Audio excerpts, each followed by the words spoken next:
有一种叫云南的生活，来有风的地方。This is Yunnan.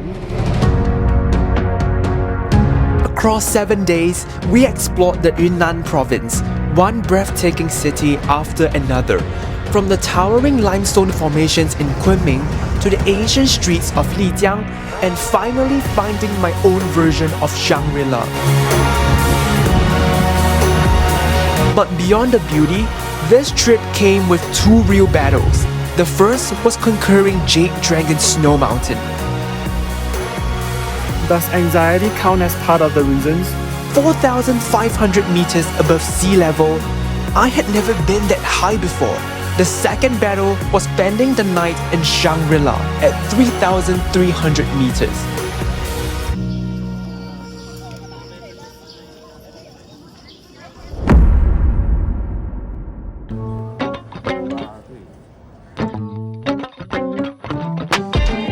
Today I'm back at the airport, but not for work this time. Instead, we're flying off to Kunming in Yunnan province, China. Honestly, I don't really know what to expect, but all I know is it's way higher in elevation and it's the perfect escape from the scorching heat back here in Singapore. So, let's see where this goes.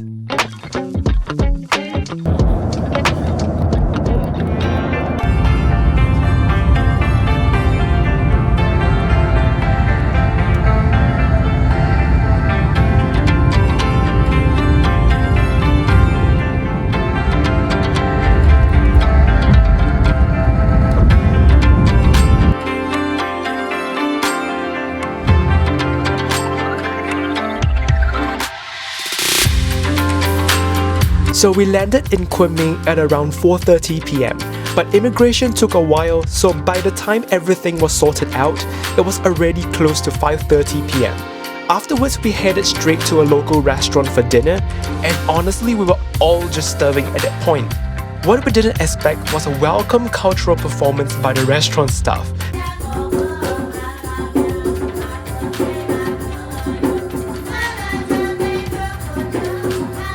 It was such a warm introduction to Yunnan. Music, the traditional costumes, the energy, definitely not your usual first meal after landing. After dinner, we finally checked into our hotel for the night. It's been quite a long travel day, so we're definitely ready to rest and recharge. But before that, let me show you guys around the room.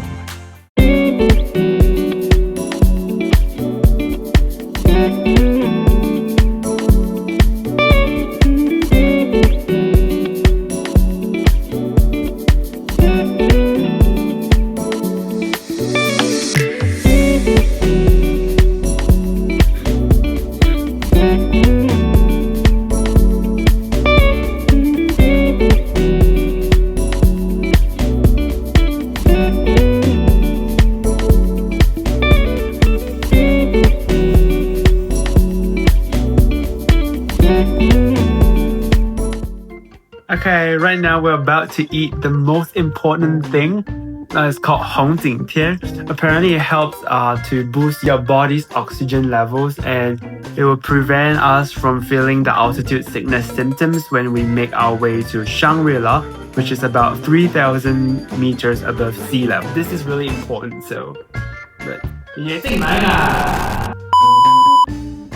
Okay, it looks something like this, so we have to drink 2 bottles every day. 1, 2, 3.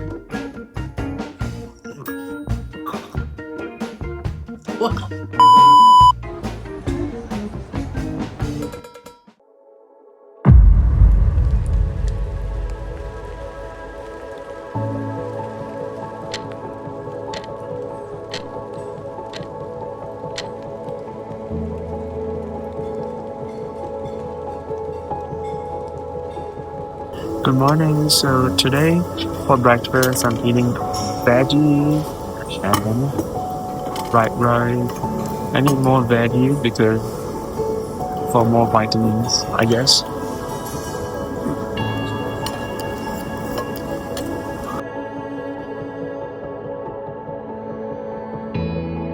As you can see, it's a pretty gloomy and rainy day here. but that's expected since we came during the rainy season. Still, the activity must go on. Now after breakfast, we hopped on a bus and took about a 30-minute ride to our first stop here in Kunming. It's the Stone Forest.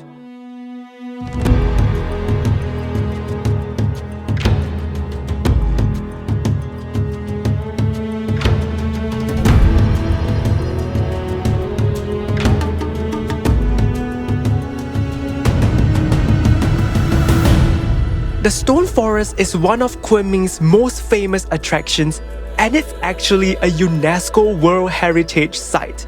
Now believe it or not, the Stone Forest was actually formed millions of years ago when this whole area used to be a shallow sea. Now over time, as the water receded, the limestone that was left behind got shaped by wind and rain into these giant stone pillars you see today. Now some of the rocks there are much more older, some are younger, but together they create this maze-like landscape that really does feel like a forest made out of stone. It's a spot that attracts visitors from all over, both locals from across China and tourists from overseas, and it's easy to see why.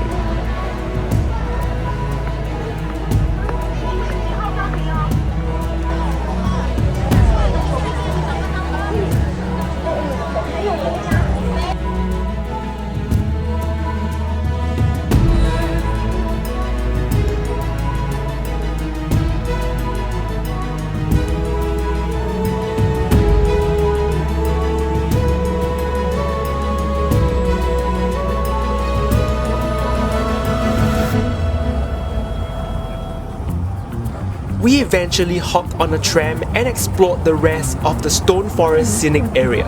It was so peaceful and tranquil here that I almost forgot to keep reminding myself that I have to get used to this altitude, because those two big battles, yeah, they're still waiting for me ahead.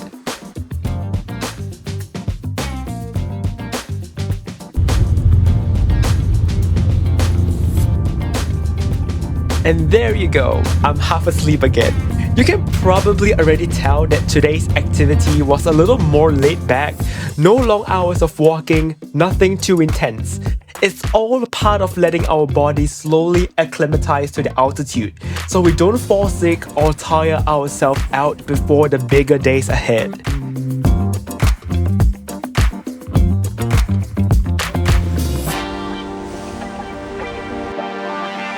For dinner, we tried one of Yunnan's most famous dishes. It's called the cross-bridge noodles. Now the dish comes with a big bowl of boiling hot chicken broth, kept hot with a layer of oil on top. At the side, you get thinly sliced meat, fresh vegetables, tofu skin, and of course rice noodles. Now the fun part is that you add everything into the broth yourself, starting with the meat so it cooks instantly, then the veggies, and finally the noodles. And honestly, with all the fresh ingredients, vegetables, and warm broth, it felt like one of the healthiest meals I've had on a trip.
Hi everyone, it's Editing Nigel here. I just want to swing by and just let you guys know that the following parts can be a little bit boring and dry. So we spent the whole day traveling from Kunming to Lijiang, which took us about 5 to 6 hours. And we only had one activity on our itinerary that day, which is to visit the Qianguqing show at Lijiang Romance Park. So, Just bear with me with that short while. I promise the good parts are coming up really soon. Let's get back to the video now.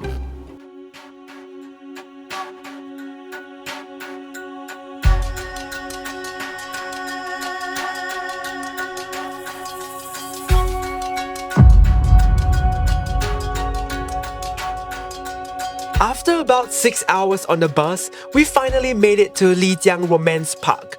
This evening's main event is the iconic Tian show, which showcases the rich Nasi culture. But before the show, there were a little games that we can try. So the rules were pretty simple, just roll a dice higher than the game master.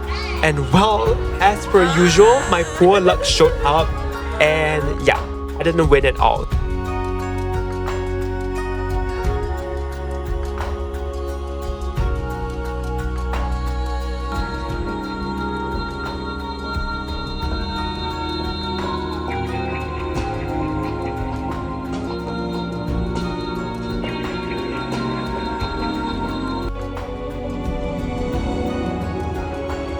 The Tian show was absolutely mesmerizing.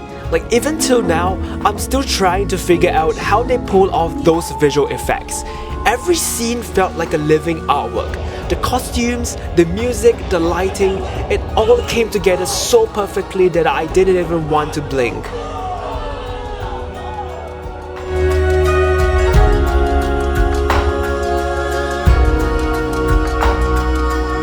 And there it was, our first glimpse of the mountains, still hidden behind a thick blanket of clouds, but you could feel how close we were getting.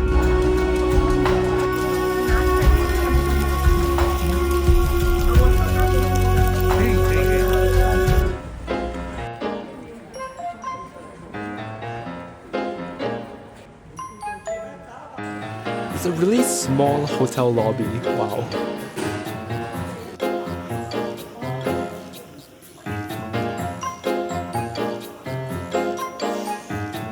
I know, it's basically our travel superstition to ring the doorbell 3 times, but here I am again struggling to find the doorbell.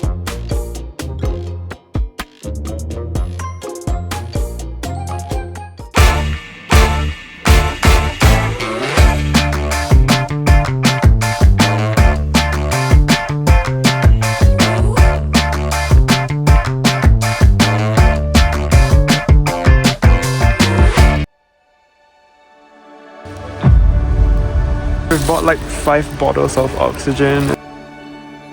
After drinking at least 10 bottles of Hong Jing Tian over the past 2 days, today is the real test. Battle number 1. Conquering the Jade Dragon Snow Mountain scenic area, with elevations ranging anywhere from 3,100 meters all the way up to a staggering 4,506 meters.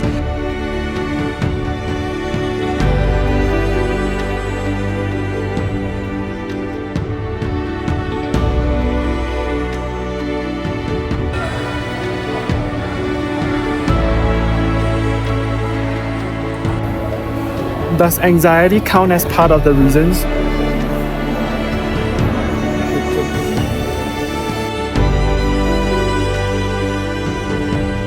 This was the part I've been overthinking, even before the trip and especially during those first few days after arriving. What if I can't make it that high? What if I faint halfway up? Those thoughts kept running through my head. And the closer we got to Jade Dragon Snow Mountain, the louder they became. But here I was, ready or not, it was time to face it.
And so we're here at Blue Moon Valley, and apparently they say that guides will be spending like at least like 15 minutes and they will soak their feet in, so to test their true love or something. So the water here is just pretty cold.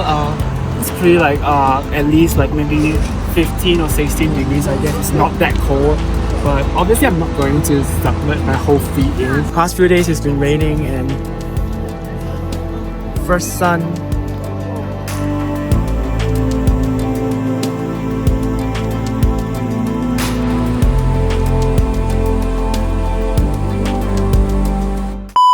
Crossing the bridge just for a video shoot turned out to be way more tiring than I expected. I was awkwardly trying to find a nice angle, you know, something that would look good on camera, but yeah, it just didn't quite work out. To make it worse, there were several people on the bridge as well. I just gave up, it was super awkward.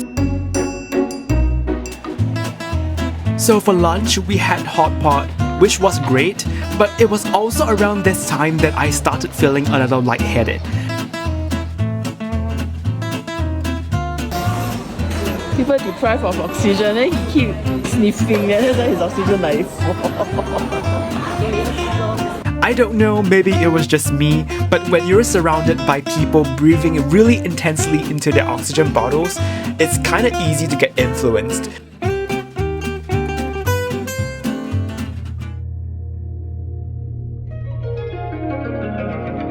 After lunch, we headed to watch the famous Impressions of Lijiang show, staged at the world's highest outdoor theatre, sitting at around 3,100 meters. Now the entire performance is set against the breathtaking backdrop of Jade Dragon Snow Mountain itself. This show depicts the traditions and daily life of the local Nasi people, as well as other minority cultures in Yunnan. With hundreds of performers, colorful costumes, and that stunning natural stage, it honestly felt like both a cultural experience and a visual masterpiece all at once.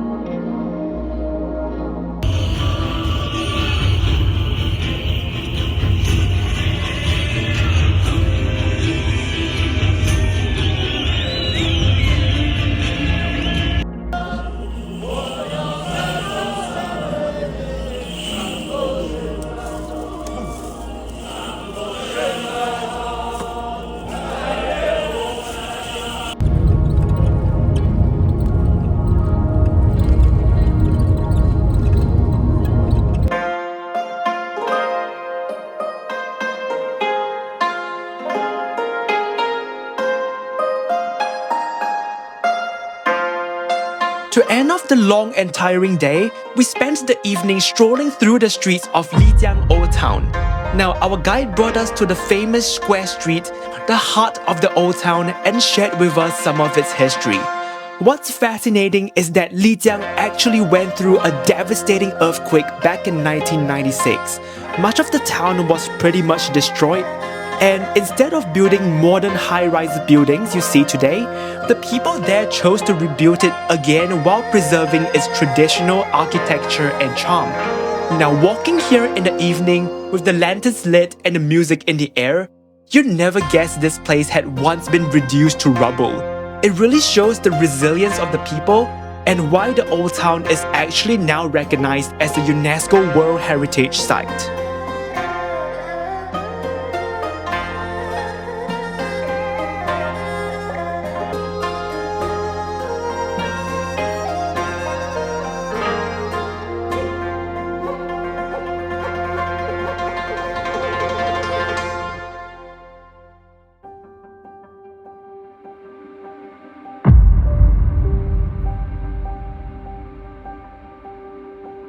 Today, we're making our way from Lijiang to Shangri-La, and we'll be gaining about 900 meters in elevation. Now, our guide even told us not to fall asleep on the bus ride because with such a sudden altitude gain, there's a slight chance you might not wake up. So it was honestly so difficult for me not to fall asleep on the bus. I mean, my eyes were literally closing every few seconds, and I had to keep forcing myself to stay awake.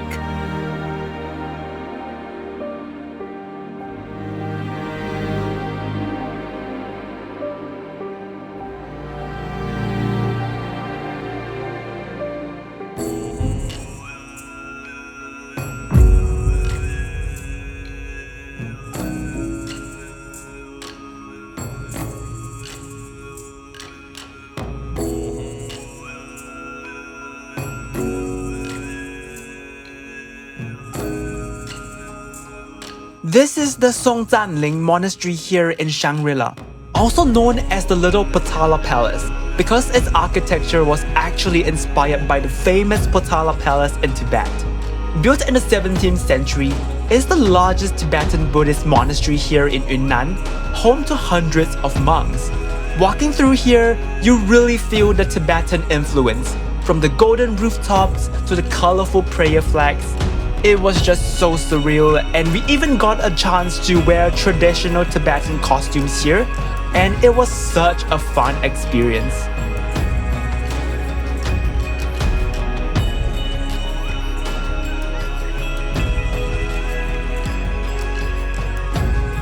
Dukezhong Ancient Town in Shangri-La is more than 1,300 years old. Once part of the legendary ancient Tea Horse Road, this town served as a vital trading post, linking Yunnan with Tibet. Merchants used to pass through these narrow stone streets carrying tea, salt, and horses, and with them, they brought culture, religion, and tradition. As I walked through the town, I noticed several shops selling mini portable prayer wheels. It is said that spinning the wheel helps to send out prayers and bring good fortune. A smaller, personal version of the massive golden prayer wheel overlooking the town.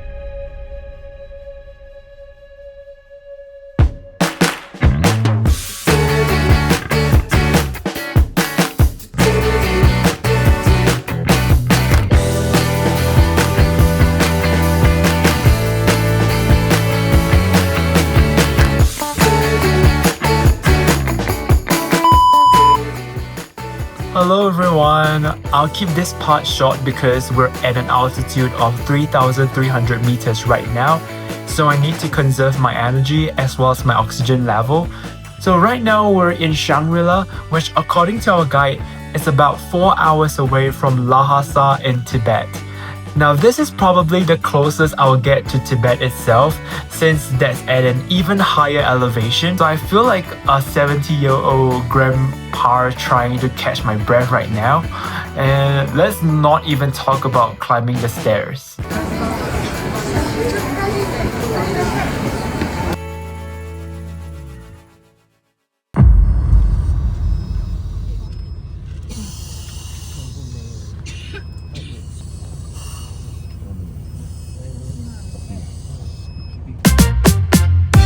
After a night of not so great sleep, we're finally making our way down the mountains, first to Shaxi and eventually to Dali.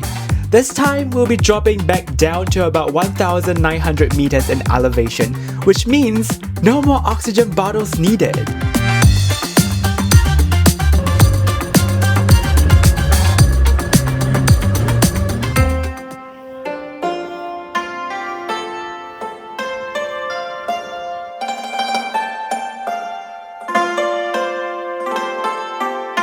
Welcome to Shaxi Ancient Town, once a busy trading stop along the famous ancient Tea Horse Road.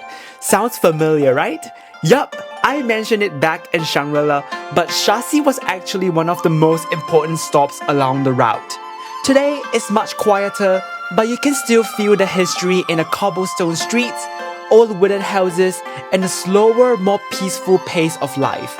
Everywhere you look, the town is surrounded by mountains and lush vegetation, almost like it's tucked away in its own little valley.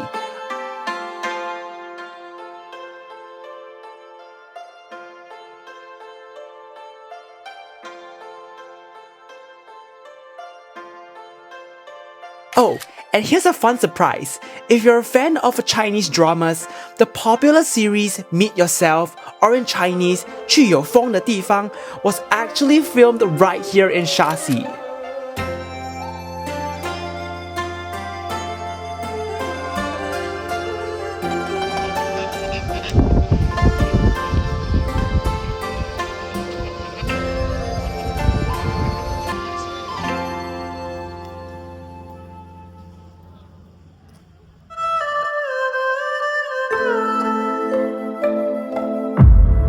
The last ancient town on our trip was Dali. Now, Dali was actually the capital of the Nigel kingdom back in the 8th and 9th centuries, and later the Dali kingdom from the 10th to 13th centuries. For hundreds of years, this was the political, economic, and cultural center of Yunnan before the capital eventually shifted south to Kunming.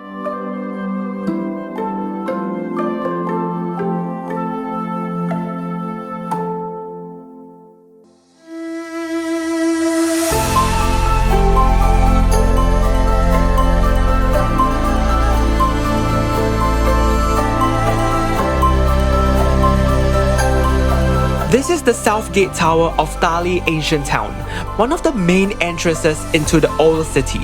The gate dates back to the time when Dali was a walled city, protecting its people and serving as a hub for trade along the ancient T-Horse Road. Today, the South Tower is one of the most iconic landmarks here in Dali, and from here you get to see a stunning view of the Changshan mountain range rising behind it.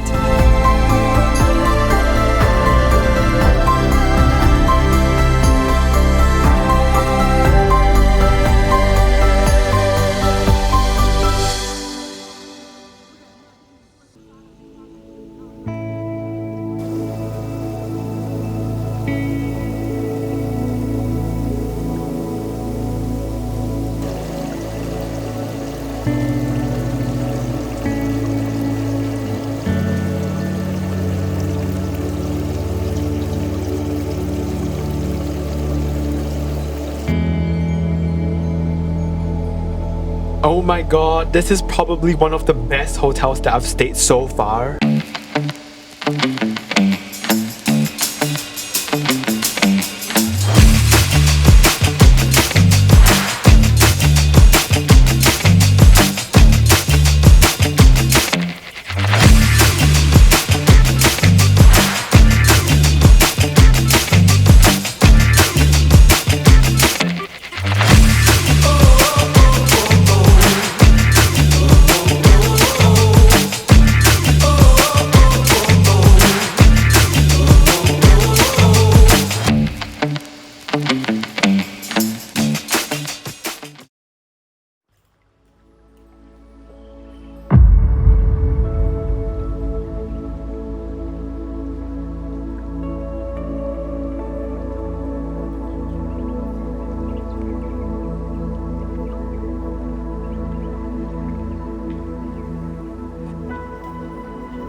Today, we're heading back to Kunming, but before that, we made one last stop at Zhoucheng tie-dye village. Tie-dye here has a history of more than 1,000 years, and it's especially tied to the Bai ethnic group in Yunnan. Traditionally, they use natural indigo dye, folding and binding cloth into patterns before dipping it into the dye again and again. The result? Those beautiful blue and white designs that are unique to this region.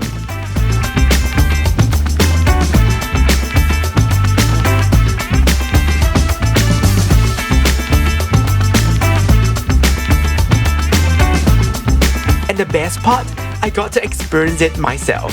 I tried folding, tying, and dyeing my own piece of cloth, and while it might not be as perfect as the ones made by the masters here, it felt really special to create something with my own hands. 5 hours later.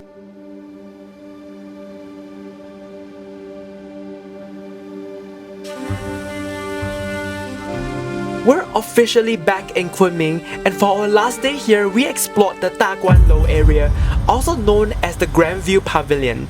Now the pavilion itself dates back to the Qing dynasty and is most famous for a piece of poetry, a massive couplet that runs down both sides of the entrance. It's said to be one of the longest couplets in Chinese history, with 180 characters in total.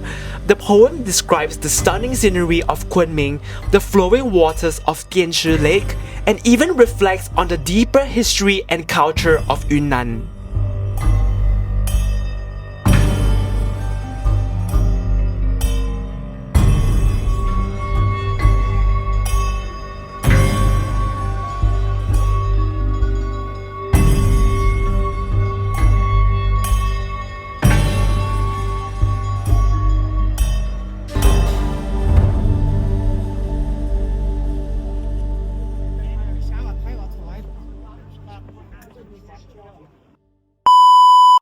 Hi, so as you guys noticed, we're back at the same hotel that we stayed for the first 2 nights.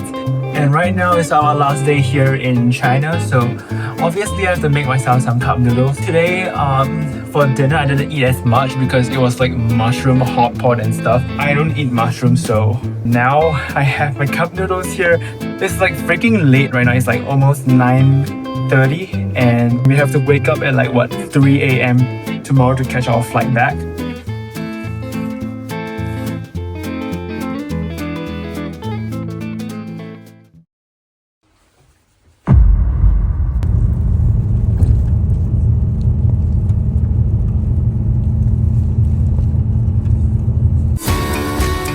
As I reflect on this trip, I've learned so much about not overthinking things and just letting life flow. Why stress and worry about things we can't control? I came here anxious about the altitude, worried about whether I'd make it to 4,500 meters or even sleep through the night at 3,300. But I did it. And standing there above the clouds, I felt a real sense of accomplishment. Beyond that, this journey taught me more about the culture, the people, and the history of the Yunnan province. From the ancient trade routes and old towns to the Tibetan monasteries and prayer reels, these are moments I will carry with me forever.